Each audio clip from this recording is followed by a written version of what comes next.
This episode is brought to you by JLL. Get an insider view into the world of commercial real estate with JLL's podcast, Trends and Insights, the Future of Commercial Real Estate. Whether you're curious about making cities more sustainable, the evolution of office space, or AI opportunities, this podcast will help keep you a step ahead. Tune in for candid conversations with business leaders about the biggest trends impacting how we live, work, and play. Subscribe to Trends and Insights now at jll.com/podcast.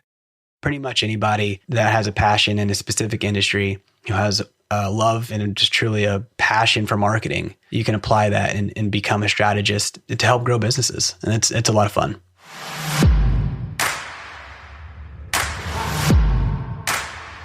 Hello, friends. Welcome to the Millionaire University podcast. I'm Brian Guerin, back with you, bringing you another banger of an episode today. I'm joined by Corey Swann of Strategic Marketing and Execution, and we are going to learn about the incredibly rewarding and lucrative industry known as the fractional C-suite. And more specifically, from Corey's angle, we are going to learn about the fractional CMO, or the Chief Marketing Officer position. So saddle up and get your learning hat on. Let's get after it.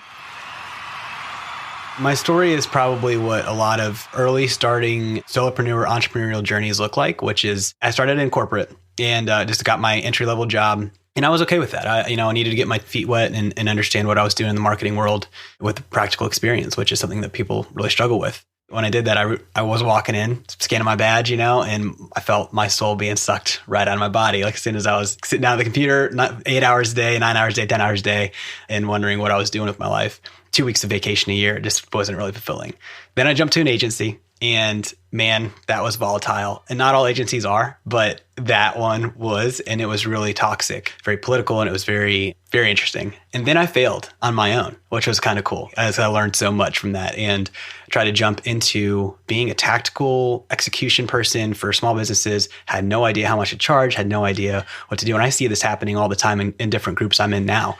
And then I jumped into a fractional CMO firm, which is what led me into this journey from a strategic space. And I learned a lot more about business that way, saw a lot of different businesses. If I was going to have a takeaway, was the insight you get from working with a lot of different businesses is what works and what doesn't, and then how to apply it to something you might be trying to build on your own. Right. So you got that agency experience. So we're talking about how Corey, being a fractional CMO out in the real world, doing big man work for these companies that I'll have you explain here in a little bit. But that agency experience, however crazy you said it was, do you feel like that was the perfect place for you to get your springboard into running your own shop? Yeah, I think it was a lot of takeaways from even from a corporate space, which I realized for me, and I'm an outgoing person, I'm an extrovert. Relationship was a lot for me, from serving a customer well, but also when I look at it again, we were way overburdened with 20 plus clients per person, managing SEO, SEM, social.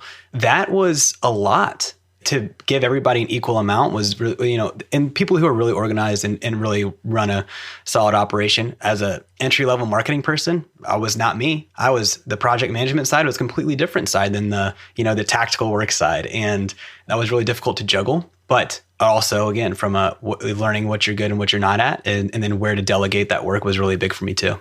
Okay, awesome. And then did you say you worked at a CMO firm, or you started your firm? Yeah, so worked at a CMO firm, got to learn from a handful of different fractional CMOs, and it really helped catapult me into understanding, again, same thing, saw what good ones did really well, latched onto those things and really took quite a bit of notes and had a really good relationship with them. And then the things that weren't as good and the relationships that didn't work out as well from that firm with the client relationship, what to avoid. Normally, just some out the top, which was good communication, over communication versus lack of communication, execution and accountability, roles and responsibilities are the big takeaways there. We're diving into the world of fractional CMO. So for those who don't know, that's a fractional Chief Marketing Officer.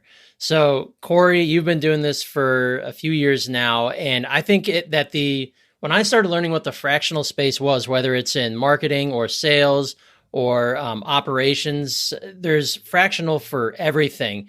Can you give us like a high level overview of what a fractional CMO is, or what that fractional position, even if it's not just CMO, what does that look like? Introduce that to our audience. Yeah. So the fractional C-suite, right? It can be anything. It could be a chief financial officer. It can be a chief integrator or operations, operator. And that looks like what a business needs from an executive leadership level to a smaller scale business that isn't ready to pay $300,000, $400,000, $500,000 for this position that exists in a larger scale operation, but still delivering on what that provides. Normally a strategic eye on that branch, whatever it may be, whether for me it's marketing or for another operation, if it's chief financial officer, it's forecasting and it's operating the books and all of that at a fractional level, 1-2 days a week, where you're having the hands-on in the leadership meetings and you're having them at the board meetings and delivering the reports to the high level CEO, to the owner, whatever it may be, at a fraction of the cost. That's the idea. So you get a fractional person to come in at a fraction of the time, at a fraction of the cost, still delivering what that business may need because they're not ready for that full-time employee. Maybe they are and it's an interim engagement, but for the most part, that's where that fractional really plays well. Well, first of all, every business needs somebody who's in charge of their marketing. Not every business has that. In fact, many don't. The smaller you get, the harder that is to find, which is understandable. It's a smaller business. There's less resources to go around. What type of industry and businesses and revenue levels are more typical for the fractional CMO? And how can that look on the lower ends for smaller businesses, maybe sub 7 figures? That's a box of chocolates right there. I know fractional CMOs that play with the really big players. The smallest, the one I'm thinking of off the top of my head is he plays in the 100 mil to $1 billion range. I play in the 1 to 75 mil range, and really it's probably closer to 5 to 75 mil range. But there's people who are fractional CMOs for local professional services that play in the 1 to 5 mil range, and I think that's a pretty good spot. I don't think you really need a fractional CMO if you're below $1 million rev. Chances are you're looking at, I always kind of say like 10% back into the business from a revenue perspective to going to marketing. 10K plus a month is normally the spend you're probably looking at. Otherwise, you're looking more on that tactical side until you get to the point where you want to grow into building out the team from a foundational standpoint. It's kind of hard to pour the money back into the business if you don't have the sales aspect in sight first, and marketing and sales play hand in hand. That's kind of my kickoff spot. The fractional C-suite, and correct me if I'm wrong, it's a burgeoning business, right? It's a fantastic solution for a ton of different businesses of these varying sizes, typically larger, but it makes way too much sense for the business to not engage with a fractional, right? If they don't already have their own internal leader, or even if they do have an internal team. Now, here's a question. Do most of these companies that hire out a fractional CMO, such as yourself, are you now leading a team of internal people they have, or are you expected to come in and bring a team? Or, because I know then that starts blurring the line between fractional CMO and agency. Right. Yeah, that's a good one. There is a conglomerate of different ways that works, or it's a hybrid where there is an internal piece that's already there. And then we hire contractors to execute on strategy where they don't have competency.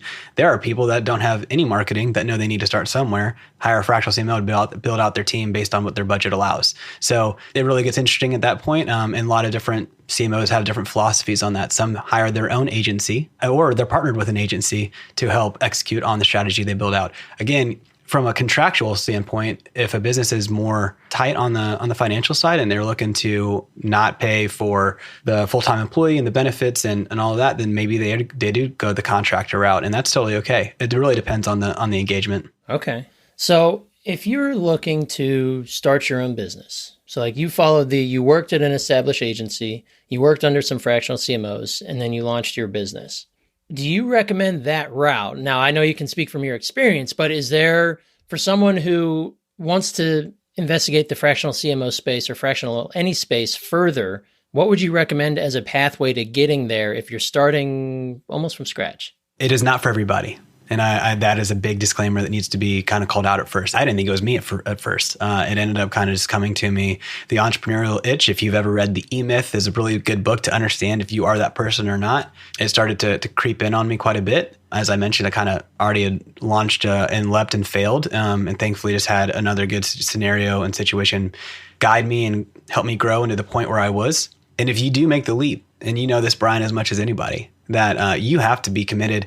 And if you look at it as a get-rich-quick scheme, you're probably going to fail. And you're probably not going to be committed to what it takes to understand that when you are jumping into your own operation, you're in biz dev, you're in the admin side, you're in the financial side, and you're also normally, especially at the beginning stages, owner and operator. And it really, that takes a lot of time and it takes a lot of dedication and planning. You have to be aware of what it takes to kind of ramp and set your goals, So I started with a checklist. I started with an LLC checklist and talked to a local CPA, got me where I needed to go. It's really been an amazing journey that's grown so much from where I started to where I'm at, where I am today. A fractional CMO, fractional anything, you are the strategic leader, right? It's high level. You're not the tactician, even though you could be. You're the one that's driving the strategy and then guiding the implementation.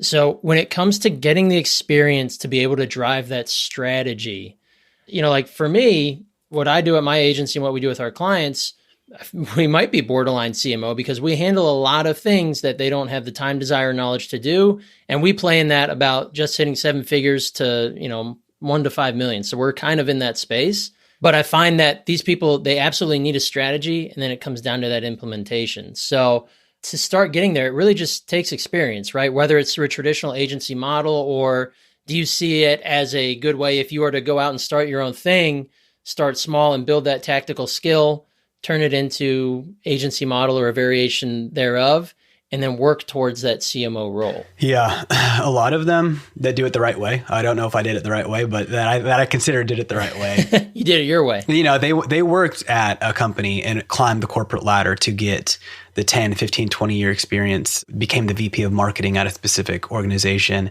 and then decided to take those talents and share them across multiple brands or businesses that were in a niche industry that they came from. That works really well for some people. For me, I just got lucky to work for a business that operated in the fractional space and was able to apply my knowledge that way. There's not a ton of businesses that offer that. I mean, you could become a project manager or a marketing manager at a business that has a fractional model, and then you learn from the strategic guidance of the people that are above you, as is all things. You have a mentor, you have a coach inside the organization that helps grow you into that, if that is your goal. And you have to understand whether or not that is your goal. There's a guy named Clay Travis. He's a big political slash sports commentator. And he always talked about looking at your boss's boss and deciding if that's what you wanted to do. And if you saw them being miserable and making that your mindset is to understand, if I don't want to do that, make that decision now and either change career paths or, jump into something new.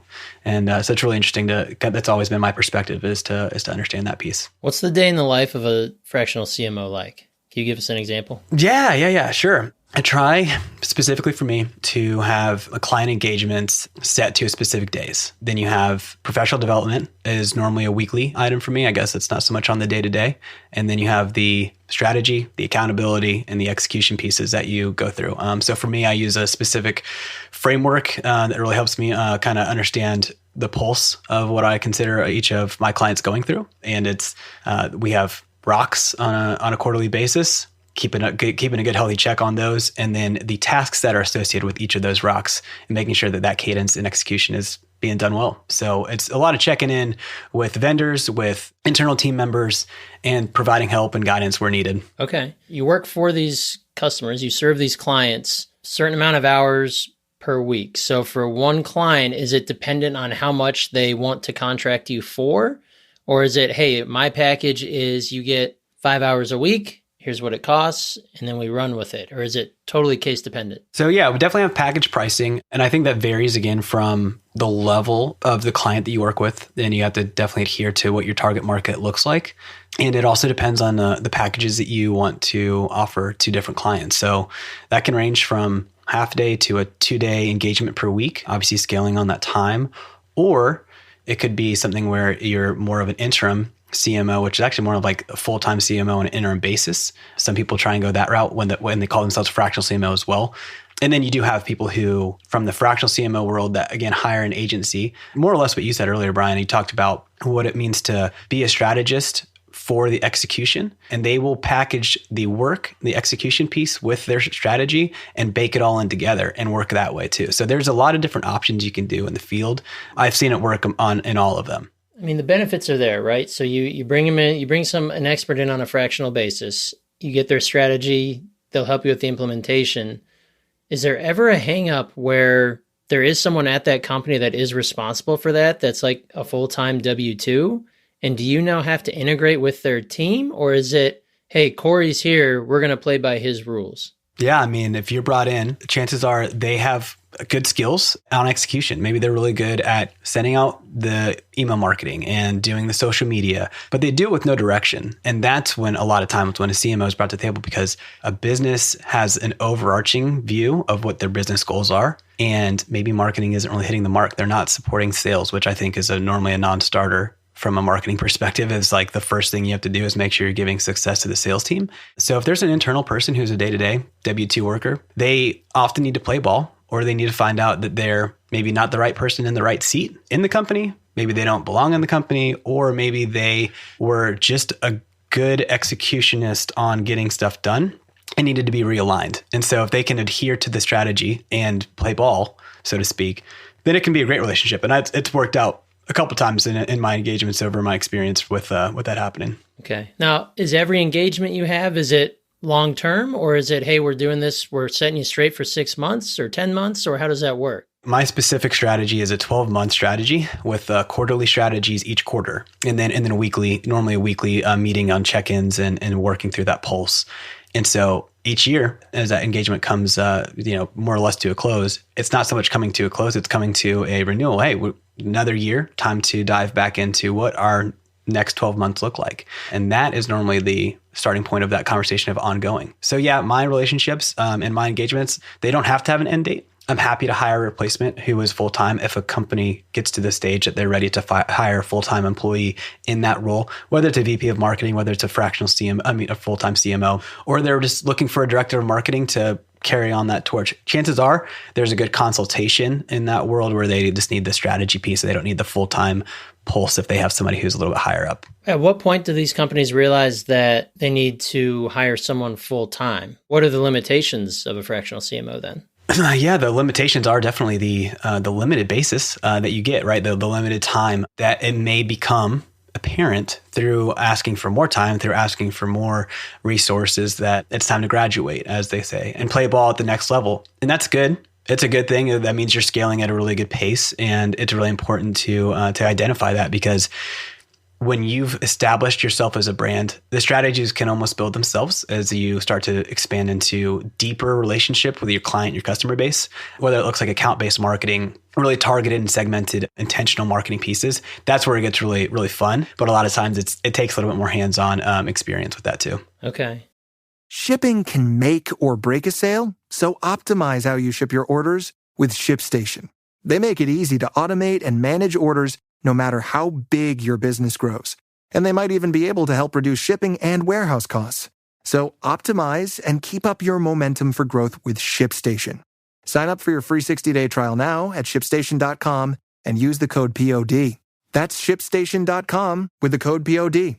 And then does it matter if these businesses are B2B versus B2C, or does fractional CMO have a role in either type of company? It matters in the engagement with the leader, the fractional CMO that you're hiring. So yeah, you definitely want to play in a field where they have experience. If it's e-com or if it's SaaS, healthcare, those are really specific niches. You probably want to get involved with a fractional CMO or marketing leader who has that background. You don't want to necessarily hire a B2B fractional CMO to run an e-com business. That could get pretty messy because it's a lot more of a different engagement. So for anyone who's looking to, and maybe some of our listeners out there, they're running an agency and they feel like maybe the future of being a fractional, whether it's CMO or C-suite in whatever position they're in, what is the scalability of a fractional CMO business? There's a lot that have scaled up quite a bit. I'll even call out a couple of businesses out there that I've seen scale really well in the fractional CMO world.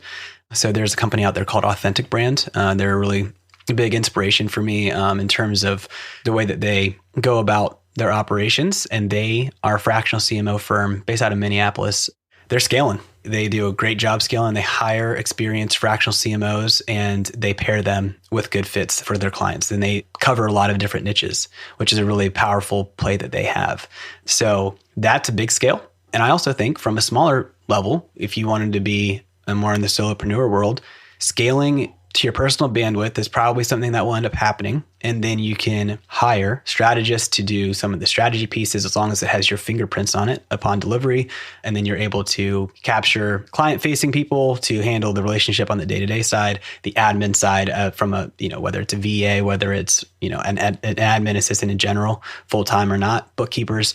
Those are the things that you can kind of clear up your time with. But eventually, you'll probably have to hire either more fractional CMOs on a contractual basis or scale to something like Authentic, where you have the full-blown business hiring fractional CMOs that prefer that role. So if you were to scale, in scaling, using your business as an example, would scaling that for you, would that mean that you're bringing on another guy or gal who is very close to wants to be a fractional CMO, and then now Corey has 2 experts that are on his staff that can go support double the amount of business? Or is it more so, again, and now I'm thinking, I'm an agency owner, I'm thinking in the agency terms where, well, now Corey's just building a team, but they might not necessarily be the fractional CMO. Sure. No, that's right. That would be the exact model was the first one, which is hiring the directors of marketing who are ready to take the leap into the purely strategic role, because the director of marketing is still very much playing the marketing manager, team leader, accountability piece, but they're not fully strategic. And that's where that jump is often led. And yeah, so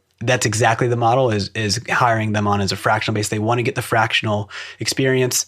They don't know where to start. So starting with a solopreneur agency, model that wants to offer fractional CMO services, that's where that play comes in for sure. Okay. I mean, these businesses, they're contracting you for your brain, right? It's your knowledge and your experience that you're going to put into action to create their strategy and create their plan for implementation. So it would make sense that if they're paying for your brain, but also if you bring on another brain that's just as good, if not better than your own, then you're empowering your customers, more of them, and you're empowering a team under you as well. I love that idea. I am so fascinated by the fractional space. When you and I know a couple different fractional, whether it's CMOs or SVPs, you name it. What is the future of the fractional space in your opinion? It feels like the sky's the limit, but do you think that more businesses, even larger businesses, will start realizing that the fractional is better either out of they can get different experiences or they're not tied to one person or it's massive cost and tax savings? What do you see that as? Yeah, so I actually think that it's the other way. I think it's people are driving the movement, not so much the businesses. And the businesses have to adapt to the people movement. There has been a great resignation. There have been massive tech layoffs in the last few years. And that's really opened the field to, I think, the fractional CMO title on LinkedIn. I believe the stat that I saw was 800 to 8,000 over the last few years. So that's a very large growing market. And I think sometimes people mislabel. I've seen people who are LinkedIn experts call themselves fractional CMOs. I don't think that really is their correct title. LinkedIn expert was a lot closer than fractional CMO. But I see so many different fractional groups in networking and in collaborative efforts popping up. And so for me, that just tells me that the field is growing. And that also means that businesses are becoming more comfortable hiring in those spaces. And, if they were already hiring agencies, which has been around for a little bit longer than I think the fractional CMO term has and across other fractional worlds, they've already been purchasing in fractional. But now this title is really kind of hitting the ground and running truly. So the question that I feel like, that I always have, because I'm always trying to build my business, but the question I think a lot of us might have is, let's say you've achieved the point where you're starting up your own fractional CMO outfit, or you're just dipping your toe in it. How do you go about finding the right clients for you, whether, tactically finding them, but also defining who it is that you as the fractional CMO want to work with if you don't know already? It's a great question. And actually one I've thought about a lot recently, and it's to say yes early to things that may not be. Is to say yes to pretty much anything. You're in those biz dev conversations, you're trying to close a sale and it comes down to money, especially when you're first starting off, you're trying to get the experience. The experience is worth more than the money. And then you can sell that experience in the growth that you go through there into the next client after that. And you learn through growth and through hardships, through clients lost, through opportunities lost, through relationships. More than anything, value alignment is a huge one for me. If a company's values are aligned with my values or close, it's going to be a good fit. And then from there, it's what experience do you have? Do you have experience in e-com? Do you have experience in a specific industry, in professional services, in HVAC, in healthcare? And if you can apply that and provide value to businesses in that space, the business comes because of the value that you can provide. How did you find your first client when you first set out as a fractional CMO? Referral, having a good referral network is one of the most valuable things you can build.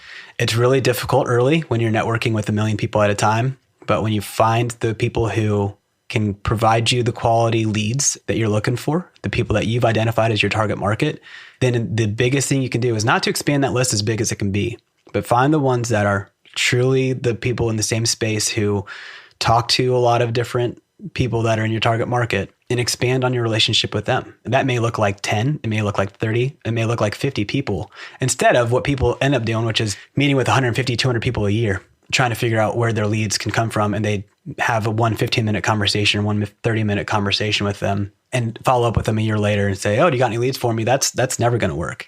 So understanding that piece is the biggest piece. So referral relationships. And I'm a big go giver, that's a book by Bob Berg. It's an incredible book.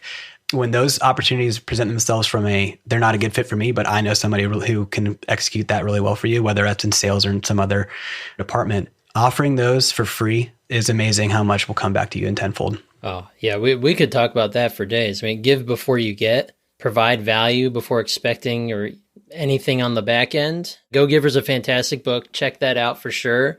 But just the fact that when you change that mindset, and I've been doing that the last few years of just like, who cares what I need? How can I help you? Right? Then it comes back to you in spades, whether it's in new business or new connections. Typically, it's in new connections that are more aligned to what you have or need, right? And it's one of those things where it's karma's a good thing too, right? You put good out in the world, good karma's going to come back at you.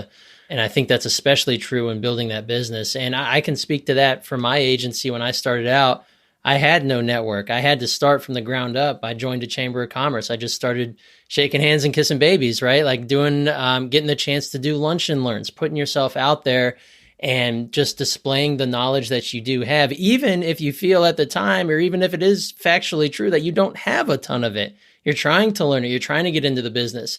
But the chances are you are one step ahead of somebody else who is trying to do the same thing. And you keep building those steps, right? So I think you had a similar journey. You and I had a similar journey there where it was just keep adding tools to that tool belt.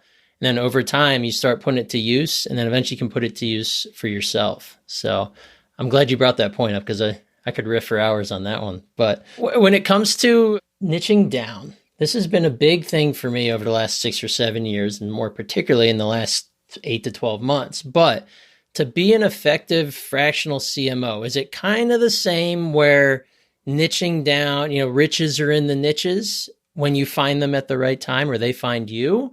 Or is it more so you can be a very, very successful fractional CMO being industry agnostic? What if I said both? Because I truly do believe in the power of a strong sub niche. If you are really deep and great in automotive, then dive in. You know the industry, you can speak to it, you can grow it. And especially if you have a passion for it. As a generalist myself, with a little bit of a B2B and a B2C world, I feel like I'm more of an outlier than I am the rule.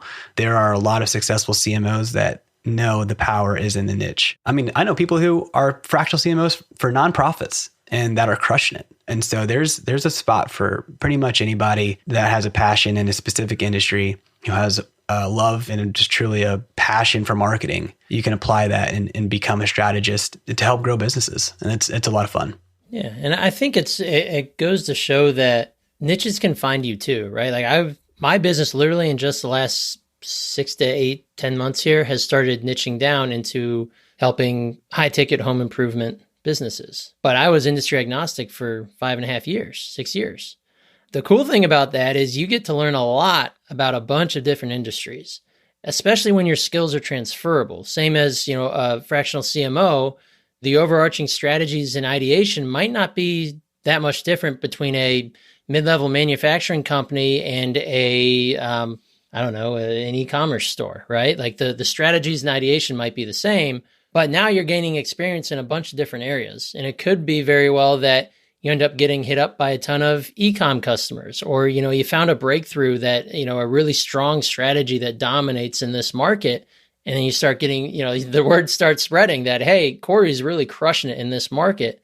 It kind of can find you. So it's one of those things where when I first started out, I was told you got to niche down. Like you just got to do it. You got to get it. That's where the money is. You got to do it. I tried that. I flopped horribly and I opened it up. I'm just like, look, I've got skills. I'll be the yes man for a little bit, even though a lot of competing education says don't be a yes man. But I'm like you, Corey. I said yes to everything I could so that I could get the experience. I was definitely not charging enough. I probably could have charged more, but it didn't matter at the time because I needed that experience to gather more and more proof that my skills exist, that they work, and that we can market it. So I think that I love the fact that you're a fractional CMO that is in the generalist space because there's a ton that can be done there, right? There's a lot of green in that pool that can be made. Yeah, it's really funny. You really hit the nail on the head there. I'm seeing a niche trying to pull, and that's a good thing. And it's something I'll probably latch into for sure. And from a generalist perspective, you can, it happened to you. You can identify what you have a passion for through being open to different engagements in different places and then being like, man, I really am good at this. And then you niche down. To your point, that's a great way to do it. And I love the way, and guess what? The money comes. Like when you say yes to everything at a lower price point than what you had in your mind, staying busy to not the overabundance of busyness, but being busy because you're saying yes to things that are in your growth wheelhouse will eventually propel you to a place where you can raise your cost, raise your value that you provide, and then the money comes. Right. It's the same of giving before getting, right? You give and the money will come. So I think that's so true, especially in the marketing space, whether you're in agency or in the fractional space, is you kind of have to prove your mettle and then let what come will come, let it happen. So, well, awesome, Corey. I want to respect your time here. Start laying in the plane. What advice would you have for anybody who's listening today, whether they just heard about fractional CMO for the first time today, or maybe it was something that's been on their mind? What is the very first step that they should take if this is the journey that they want to embark on? If you're going to take the entrepreneurial journey, get involved with the business accelerators around you, find a mentor, find a coach. I was hesitant to pay for coaching, and it was one of the best investments I've ever made. And mentors are normally free. So if you really have the no bandwidth for the cash, build that relationship through a local business owner who's done it and learn and ask and buy them lunch, buy them coffee, and sit down and talk to people who are already doing it. You may learn that just being an entrepreneur is not for you, and that's okay. But if you have the itch, go talk to people who have already done it and see if you have the gall to follow through. I love that. And I can relate to that as well. It took me a very long time to invest in coaching, and it has made a world of difference in just about 12 months here. So love that advice. And I'll even expand on that. Here we are in this age of digital opportunity. There are varying levels of self-taught people who are out there being successful. There are courses you can take through Udemy, through Kajabi. There are people out there who have laid the blueprint. So feel free to go pick up a done for you course, go at your pace. It's probably a better investment than college, so if you're getting some practical work there, so that's kind of where I'm at. Well, and it all harkens back to if you can develop a technical skill. I worked in the trades for a little bit. I was doing landscaping stuff and I was like, cool, I can work with my hands. It's great, but I don't know if I love it. I love having an amazing yard, one of them. I don't love having to service 85 of them, but it became time to find a technical skill, and an online technical skill, they're in abundance. This is the information age. So like Corey said, seeking out, there's a ton of free information. There's also a ton of paid information, but being able to develop one technical skill in marketing is invaluable because there's a ton of different avenues that you can do, whether it's learning how to do Google ads, Facebook ads, SEO, website design, web building, development, coding. There's so many things that go into marketing that can lead you to, whether it's an agency or the fractional CMO space, that if you have that skill, you yourself become marketable. So I love that advice. Well said.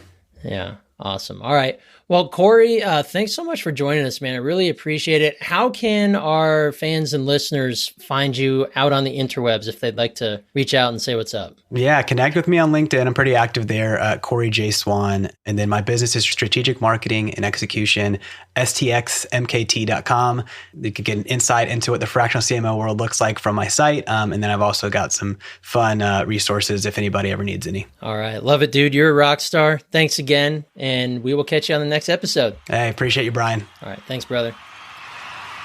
All righty. Let's hear it for Corey Swann. Thank you to him for educating us on the fractional CMO space.